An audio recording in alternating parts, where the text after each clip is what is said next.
अगदी अगदी राम कदमजी, खूप खूप धन्यवाद आमच्याशी संवाद साधलात त्याबद्दल।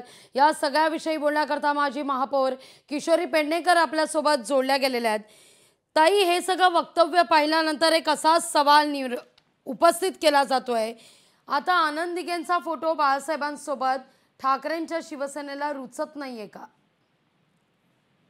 मुळामध्ये हा प्रश्न शिंदेंकडनंच आलेला होता की आनंद दिघे म्हणजे बाळासाहेबांच्याच बरोबरीचे। याच्यामध्ये संपूर्ण देशात जगात स्वतः म्हणणारे पण आताचे म्हणत होते ते बाळासाहेबांसारखं नेतृत्व नाही, आनंद दिघेंचं कोणी अपमान करत नाहीये, ते पूजनीय आहे, ते सन्माननीय नक्कीच आहे। आणि खरं आहे, ते जे खरं आहे ते सांगतायत।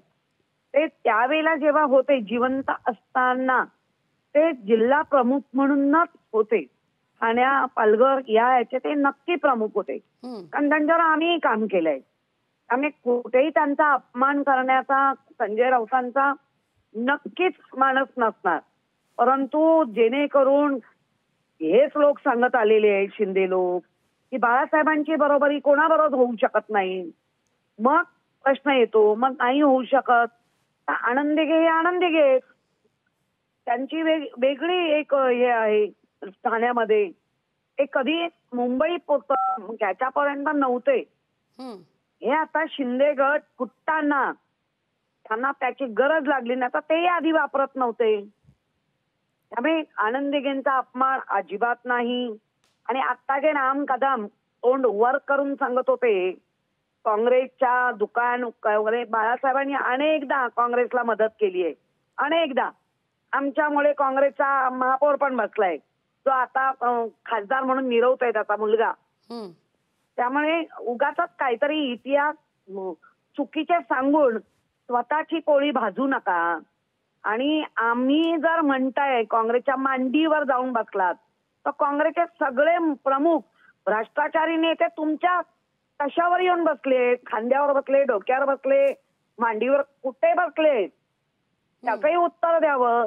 अर्धी काँग्रेस खालसा करून तुमच्याच घेतली, फक्त काँग्रेसचं नाव आहे त्या नावाला तुम्ही विरोध करताय आणि तुमच्या पोळ्या भाजण्यासाठी लोकांना गैरसमज निर्माण करून देण्यासाठी वाटेल ते भाष्य करणार।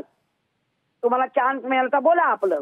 हे पण 4 पक्ष फिरून आलेले आहेत, हे तरी कुठल्या एका निष्ठावान पक्षाचे आहेत, ते यांचा झालेला आहे। किशोरीताई, हे पण 4 पक्ष फिरून आलेत।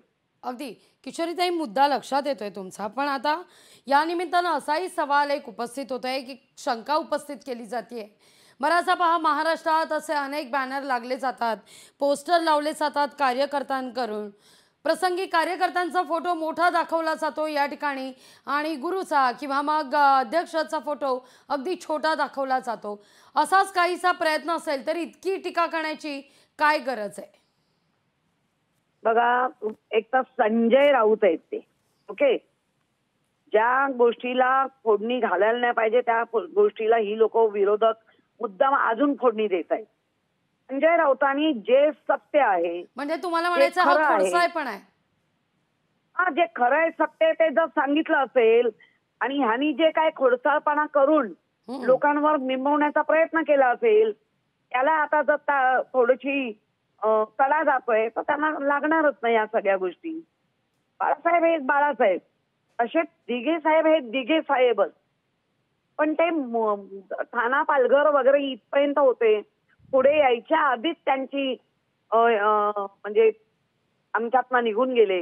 आणि दिघे साहेबांचा रिस्पेक्ट, मान सन्मान हा आमच्याकडे आजही आहे।